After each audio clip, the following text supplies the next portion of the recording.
Bien, ahora vamos a empezar. Ya pueden ver lo que se ha puesto en la pantalla. Sí, ingeniera. Bien, entonces vamos a continuar. Cuando hablamos entonces de lo que son los probióticos y los prebióticos, entonces, ¿en qué tipo de propiedad estaría? A ver, Giselle.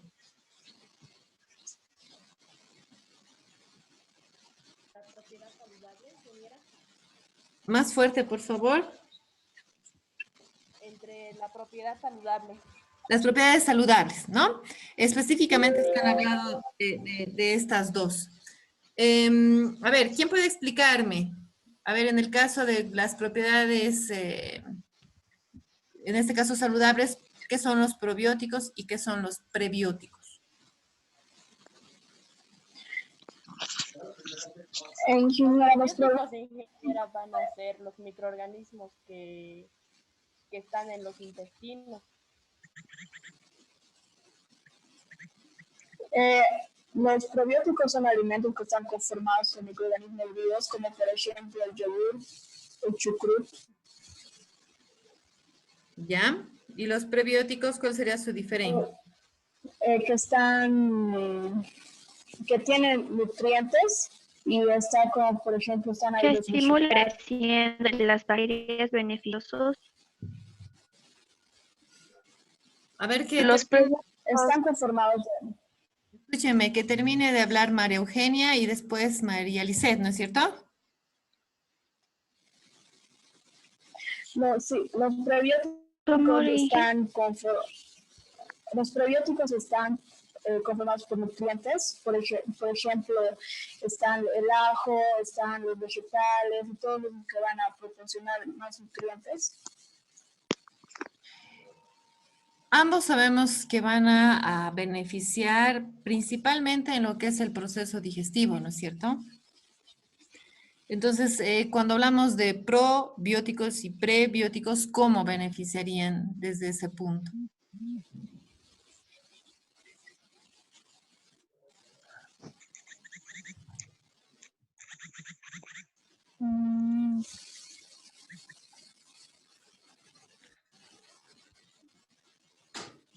A ver, entonces veremos. Cuando hablamos de los probióticos, están compuestos por bacterias vivas, ¿no? Que tienen un efecto beneficioso o benéfico para mejorar el equilibrio de la flora intestinal. Están viendo la pantalla compartida, ¿no? Sí. Ya. Entonces, esos son los probióticos. Estos son los tipos de bacterias vivas que se pueden encontrar, obviamente, en algunos alimentos que contienen estas bacterias. Y por lo tanto, no se olviden que es una mejora del equilibrio de la flora intestinal por medio de estas bacterias, ¿no? Ahora, ¿en qué tipo de alimentos se encuentran? Hay una variedad, ¿no es cierto? Y principalmente en los productos lácteos. Y lo que sí, María Eugenia creo que nombró también en el caso del chucrut, ¿no es cierto? En el chucrut también, ¿no? Hay bacterias vivas que van a proporcionar los probióticos, ¿no? Ayudando a este equilibrio. Entonces, ¿cuáles son los beneficios, las funciones benéficas de poder tener una microflora intestinal? Es la producción de energía, ¿no? La digestión de la lactosa, modulación del crecimiento celular, antagonismo frente a los microorganismos patógenos, la inmunoestimulación del intestino asociado a los tejidos linfáticos, inmunidad frente a las infecciones, producción de vitaminas, reducción de lípidos en la sangre. Entonces, los probióticos van a ayudar a esta mejora y equilibrar la flora intestinal. Entonces, va a haber una importante influencia sobre estos, ¿no? En este caso, hablando principalmente de lo que son las bifidobacterias, que tienen ahí sus propiedades, reducen niveles de amonio, niveles de amonio sanguíneo, niveles de colesterol, inhiben crecimiento de patógenos, etc. Y en el caso de los prebióticos, son ingredientes alimenticios que favorecen el crecimiento y o la actividad de una bacteria específica o de un número de especies bacterianas que tienen efecto beneficioso en la salud, ¿no? Entonces, en este caso, los prebióticos son los que van a favorecer a la flora intestinal, bueno, en relación a las bacterias que ya van a estar presentes, ¿sí? Entonces, hablando un poco más sobre lo que son los prebióticos,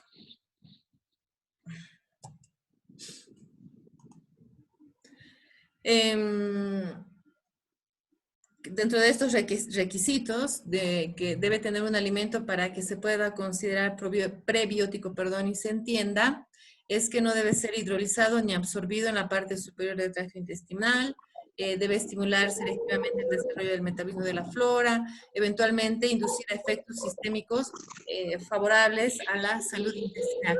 Entonces, lo que hacen los prebióticos principalmente es favorecer al crecimiento de estas bacterias que ya componen o están dentro de nuestra microflora intestinal, que son importantes para poder generar un buen desarrollo digestivo, ¿sí? Ahora, ejemplos de estos que se pueden consumir y van a favorecer son los carbohidratos no digestibles, los oligosacáridos, los polisacáridos, algunos péptidos, proteínas no digestibles, etcétera, ¿no? Ciertos lípidos, ácidos grasos saturados. Entonces, los únicos que satisfacen estrictamente el concepto de prebióticos son los oligosacáridos, mientras que los más utilizados actualmente son los fructooligosacáridos. Bien, a ver, ¿está María Lisset? No, pero creo que María Lisset recién ha entrado. Sí, sí. A ver, Carla, ¿cuál sería entonces la diferencia entre un probiótico y un prebiótico?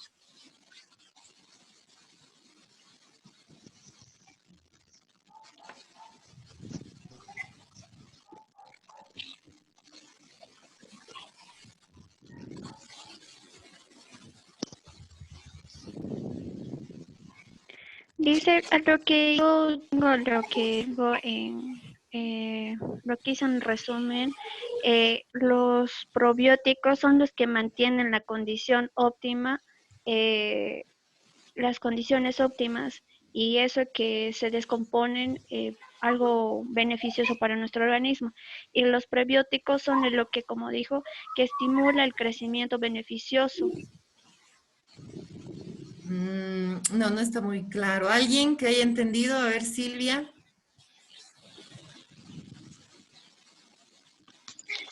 En lo que sería un probiótico es lo que realiza una mejora y el prebiótico es el que favorece el crecimiento de los microorganismos, algo así, entendido. Sí, a ver, ¿alguien más? María Eugenia. Que los probióticos actúan mediante los microorganismos y los probióticos actúan mediante microorganismos y los prebióticos actúan mediante nutrientes. Es lo que yo entendí. Exacto. Bueno, los probióticos entonces son los que van a proporcionar bacterias vivas a nuestro intestino, ¿no? A nuestra flora intestinal, los va a proporcionar.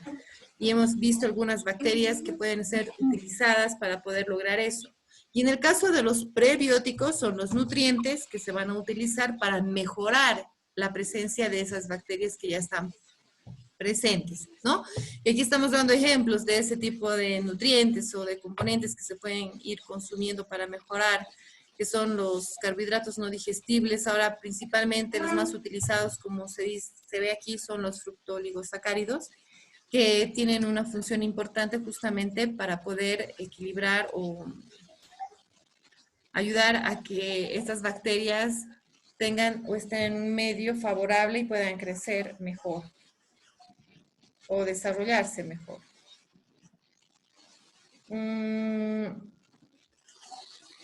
A ver, no, está queriendo cambiar esto.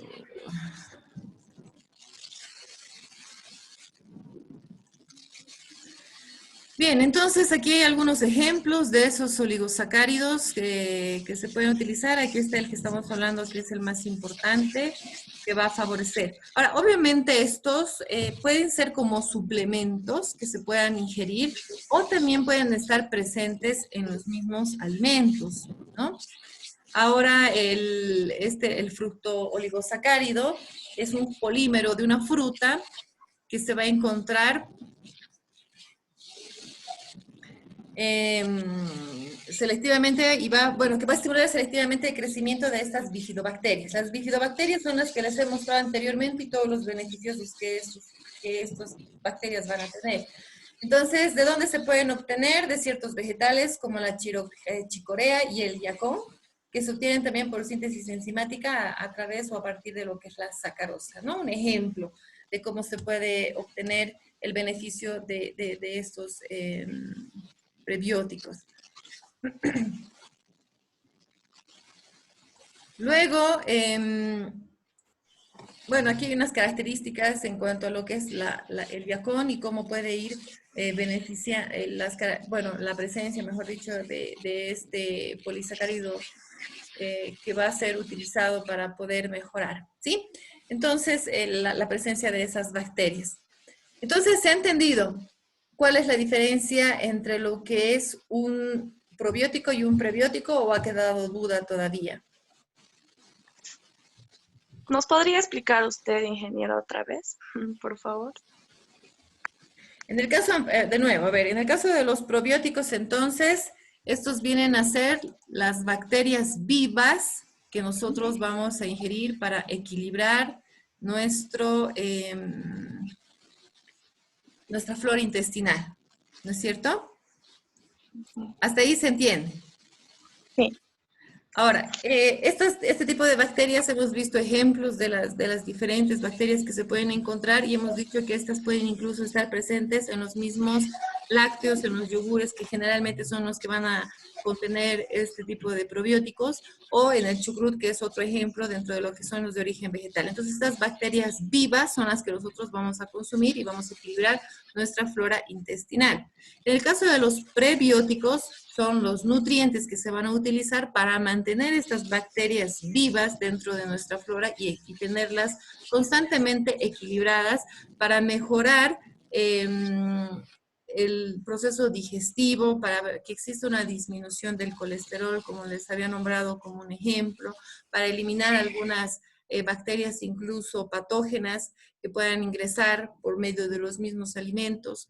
Y uno de estos prebióticos que se puede ingerir está los que se pueden encontrar en los frutos vegetales, que van a beneficiarnos y van a generar o mantener esta flora intestinal que se ha obtenido a partir de los probióticos. Si nosotros no tenemos las bacterias vivas dentro de nuestra flora intestinal, entonces no va a servir de nada consumir los prebióticos, ¿sí?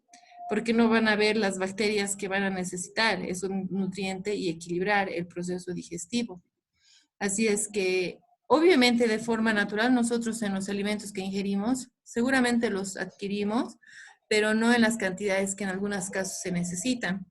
A veces pasa que las personas sufren de algún estreñimiento o caso contrario de una diarrea y puede ser en algunos casos por una alteración de la microflora intestinal. Uno, porque seguramente no está equilibrada y por lo tanto ha sucedido eso. Entonces se puede hacer el consumo de estos productos que contienen los probióticos y van a mejorar este proceso digestivo.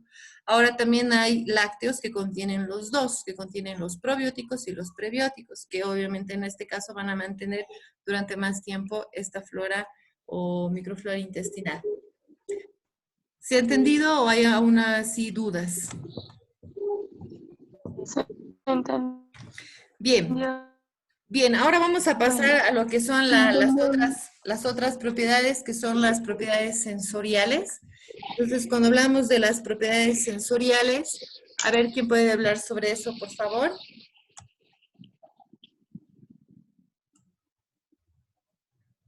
Las propiedades sensoriales. Son aquellas ingenierías que se van a percibir ya sea por los sentidos como el gusto.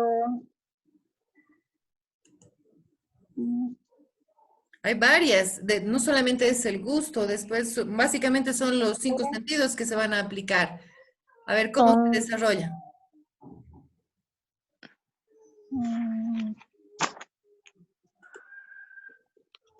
En lo que serían en los sentidos del gusto, sería cuando ingerimos o colocamos algún alimento en nuestra boca, es donde lo sentimos, ese, ¿cómo lo diría? Ese sabor o algo así. En la vista ya sería cómo lo vemos, si es que está, por ejemplo, una manzana, si lo vemos así súper rojita, linda, o sea, sería verlo de ese modo. En el olfato sería lo que desprende el alimento, y en el tacto sería sentirlo. Por ejemplo, en una mandarina, si está súper jugosa, entonces se lo siente. Y si no, entonces estaría un poco más dura. Y en el oído sería, por ejemplo, cuando podemos querer comer una manzana, tendría ese sonido de, o sea, de la manzana, ¿no? Cuando lo mordemos. Algo así. ¿Alguien más que quiera dar su opinión con respecto a esto?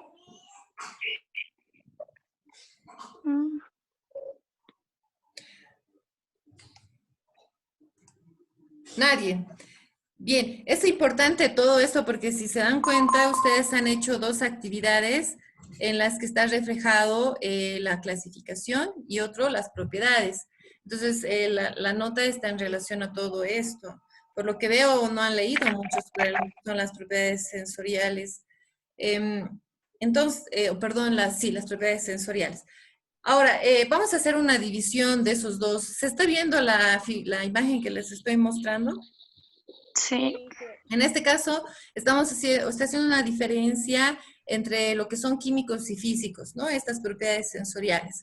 En los químicos, obviamente, el gusto y el olfato, y en los físicos, el tacto, la vista y el oído. Entonces, ¿por qué?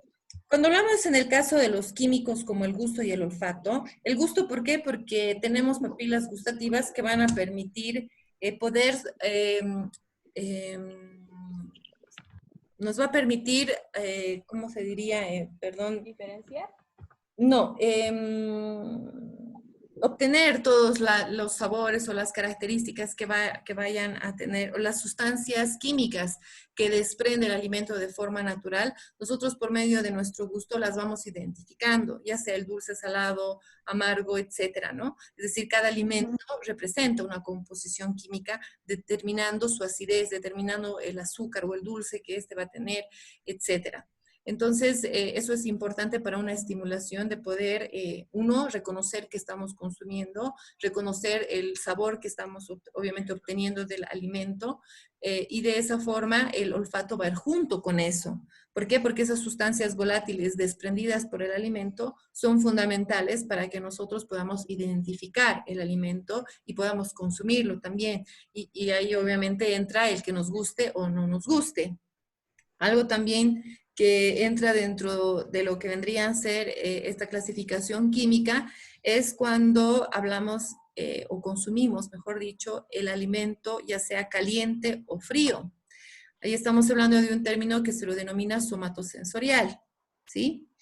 Cuando nosotros consumimos un alimento frío, las propiedades de nuestro gusto en algunos casos pueden disminuir cuando son temperaturas demasiado bajas o, en caso contrario, cuando son demasiado altas, produciéndonos incluso hasta dolor, ¿no? Entonces, no es recomendable consumir el alimento dentro de esas características de temperatura, sino dependiendo del alimento a temperaturas medias. ¿A qué me refiero?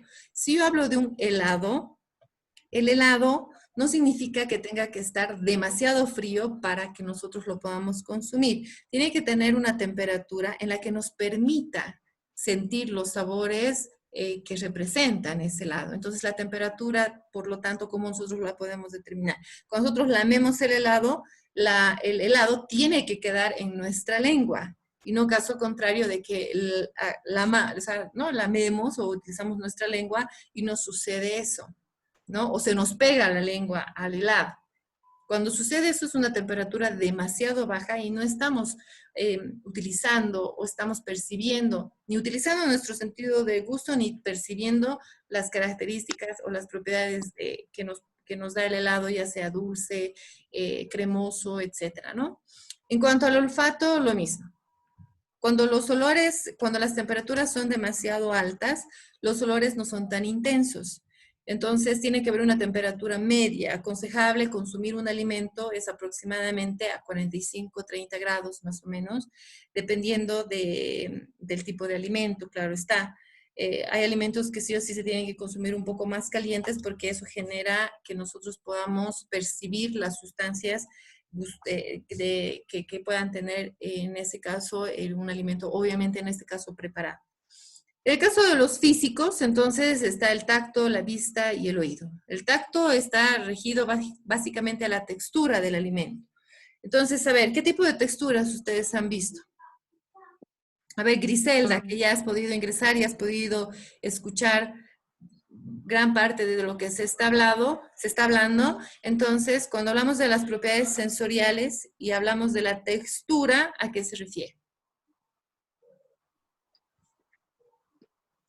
En cuanto a la textura,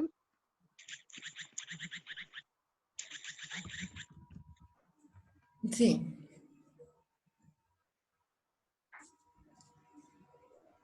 Inge, ¿me escucha? Sí, sí, estoy escuchando. Sigue, por favor.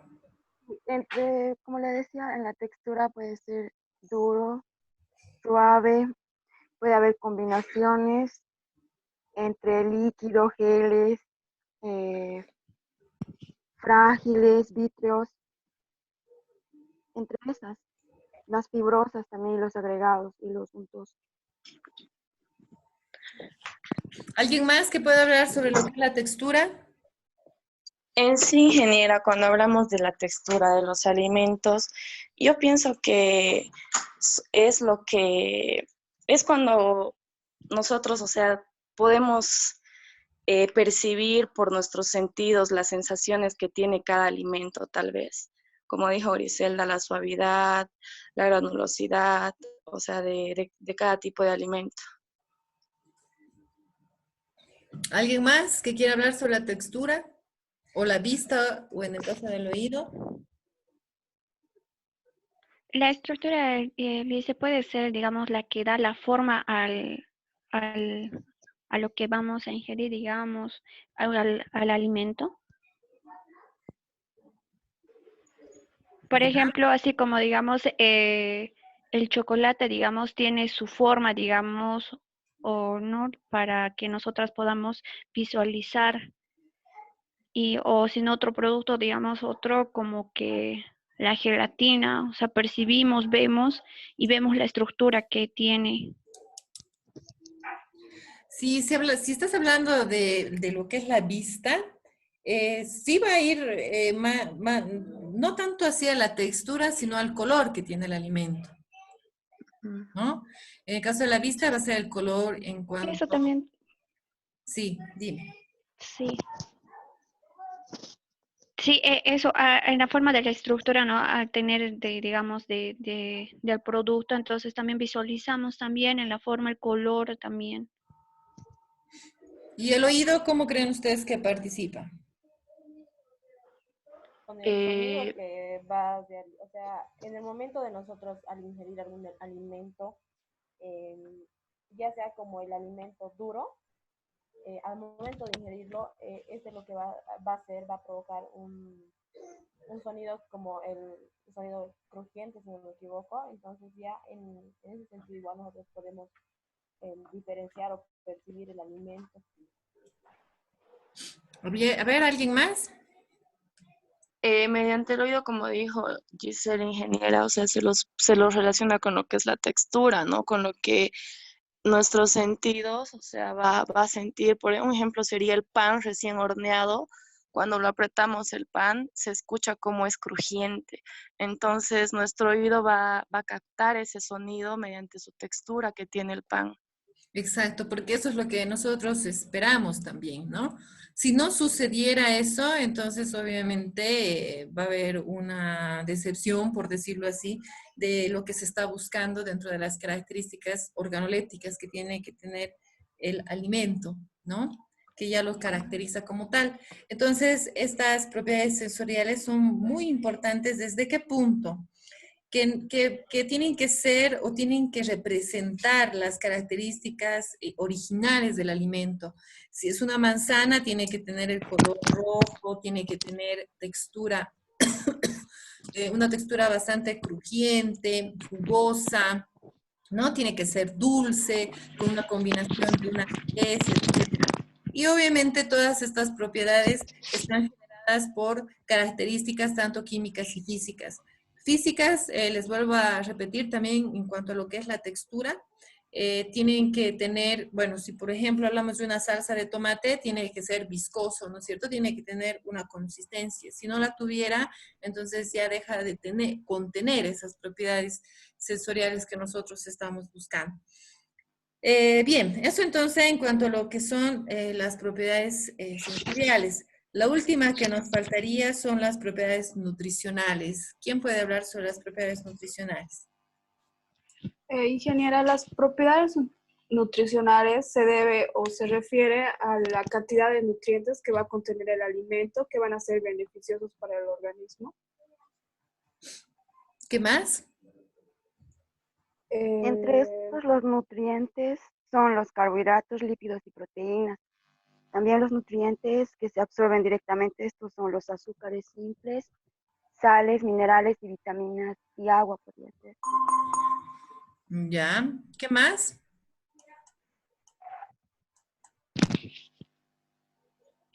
También dentro de las propiedades nutricionales ingenieras se toma en cuenta lo que son los nutrientes y los nutrimientos, o sea que estos llegan a contener lo que es la misma composición de la biodisponibilidad de los mismos, o sea, es decir, que son casi iguales, o sea, que dan estabilidad a los alimentos, los nutrientes y los nutrimentos. ¿Cuál es Eso la es lo que... diferencia, perdón, que has nombrado entre nutrientes y nutrimentos? O sea que los nutrientes y nutrimentos, o sea, llegarían a ser casi lo mismo, contienen lo mismo. Lo que serían los nutrientes, la diferencia sería que en los nutrientes el alimento al ser absorbida son útiles para el metabolismo, pero no necesitan ser, ¿cómo se dice? Hacer una digestión. En los nutrimentos sí necesitan ser digeridas para que se incorporen al organismo y que creo que se absorben directamente y el nutrimento no. ¿Alguien más que quiera decir algo? Ya lo vamos a ir aclarando después.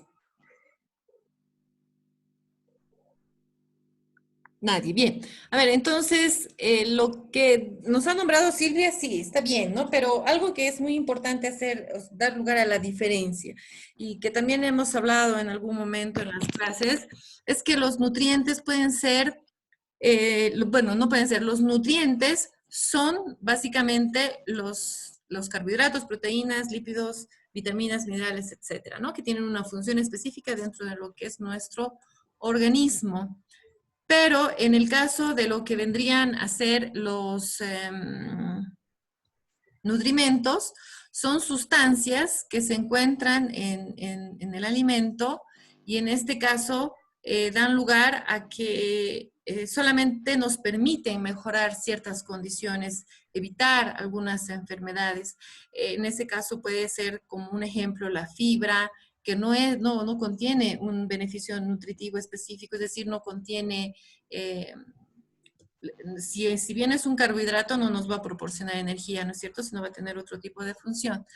Otra cosa dentro de lo que son las propiedades nutricionales es que tenemos que hablar de lo que son las necesidades nutricionales. A ver, ¿quién puede decirme qué es la necesidad nutricional? ¿Qué características tiene? Eso está en lo que ustedes han tenido que leer. La la necesidad nutricional, ingeniera, llegaría a ser la cantidad de energía y nutrientes que requiere cada persona para mantener su estado de salud. Así es. Y en este caso se considera la talla, Y la ahí edad. añado, se podría hacer de acuerdo al peso de la persona, la edad. Exacto. Todas estas Sí, características. podría, por ejemplo, en una embarazada, podría ser un ejemplo de una persona embarazada que le van a ir dando suplementos, les van dando suplementos para los niños, para sus bebés. Claro, que en ese caso tiene que ver con las necesidades nutricionales, ¿no es cierto, Jordana? Sí. Deme un segundito, por favor.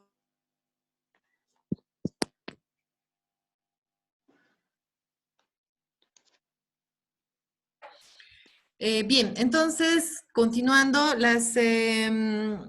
estas necesidades, como ha nombrado María Eugenia, tienen que ver de acuerdo a las características que va a tener cada individuo, ¿no? Si bien es una embarazada, sus necesidades nutricionales van a ser diferentes a la que una que no está embarazada, por decirlo así.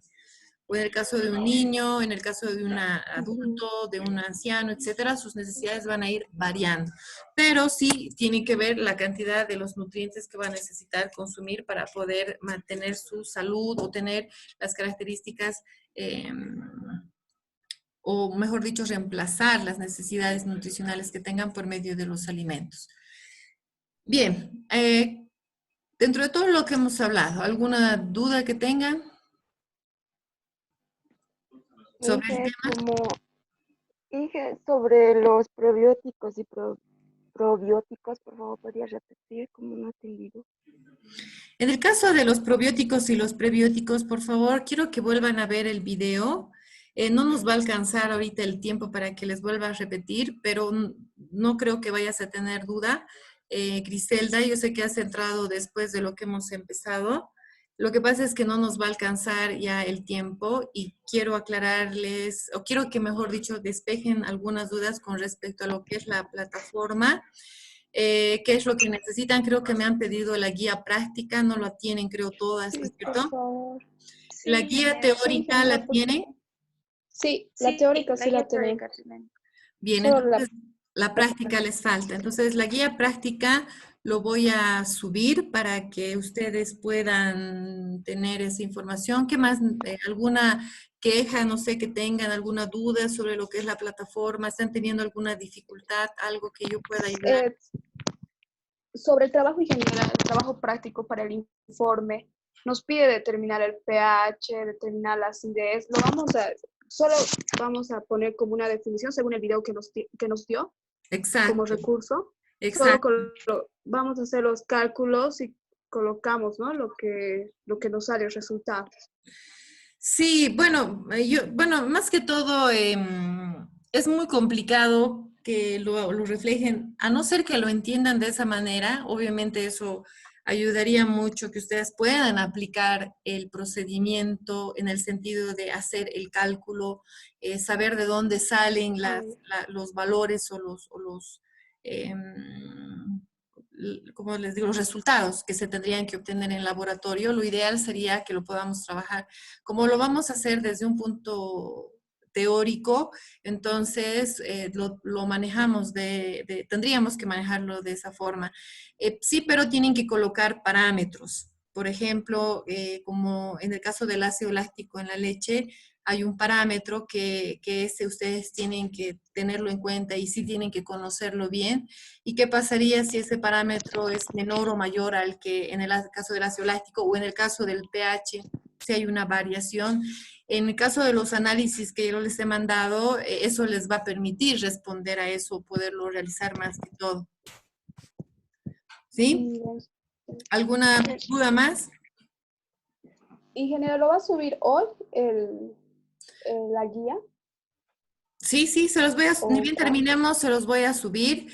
Y a las 6:30 va a ser la clase de enzimología. Les voy a mandar en un rato más la invitación también para que pueda hacer la evaluación con ustedes de lo que faltó. No va a ser muy larga porque vamos a puntualizar mucho la parte porque como ustedes han participado en una parte de la clase de ayer, entonces básicamente vamos a entrar a la parte de lo que es la evaluación. La guía entonces se las voy a subir inmediatamente, ¿ya? ¿Alguna cosa más? Solamente es ingeniero. Bien, entonces como tenemos estos 3 minutos, voy a aclararle a Griselda lo que preguntó. Nuevamente, en el caso de los probióticos, son bacterias vivas que nosotros debemos consumir para poder mejorar nuestra flora, microflora intestinal. Estas las podemos ingerir mediante diferentes productos que vayan a permitir el ingreso de estas bacterias, como son los lácteos, o en el caso del chucrut que hemos nombrado como un ejemplo. En la presentación tú vas a ver o van a ver las diferentes bacterias que se pueden utilizar. Y en el caso de los prebióticos son los nutrientes que se utilizan para poder estabilizar estas bacterias vivas que nosotros hemos consumido. Entonces, nutrientes que también están ahí especificados básicamente son carbohidratos, los oligosacáridos que son importantes para poder mantener vivas estas bacterias y generar un buen equilibrio en la microflora intestinal. ¿Sí? No sé si con eso Griselda está un poco mejor o un poco más claro. Sí, está complementa lo que tenía. Gracias, Inge. De nada. No, de todas formas, esta presentación o esta clase va a estar en la plataforma. Tarda un poco en cargar, entonces seguramente hasta mañana lo van a tener para que la puedan volver a ver si es que quieren. ¿Ya? ¿Alguna otra duda? Antes, perdón. El caso de los perfiles también les voy a mandar ya revisados para que los vayan trabajando. No los he subido todavía, pero por favor vayan trabajándolos en lo posible. Yo sé que tienen bastantes trabajos de otras materias, pero no lo dejen de lado y traten de avanzar en lo que se pueda, ¿ya? Está bien, ingeniero. Ya. Bien, entonces les mando la invitación de enzimología en un ratito y para que puedan ingresar, ¿ya? Ya, Gracias. Nos vemos entonces. Hasta luego. Hasta luego, chicas. Hasta luego, ingeniera. Hasta luego. Hasta luego.